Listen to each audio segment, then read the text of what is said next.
कालस्थायिने गुरुविक्रमाय गुह्यप्रवराय गुरवे गुणगुरवे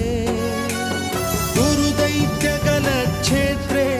गुरुधर्मसदाराध्याय गुरुपुत्रपरित्रात्रे गुरुपाखण्डखण्डकाय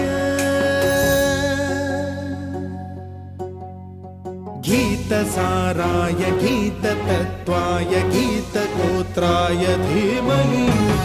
गूढगुल्फाय गन्धमत्ताय गोजयप्रदाय धीमहि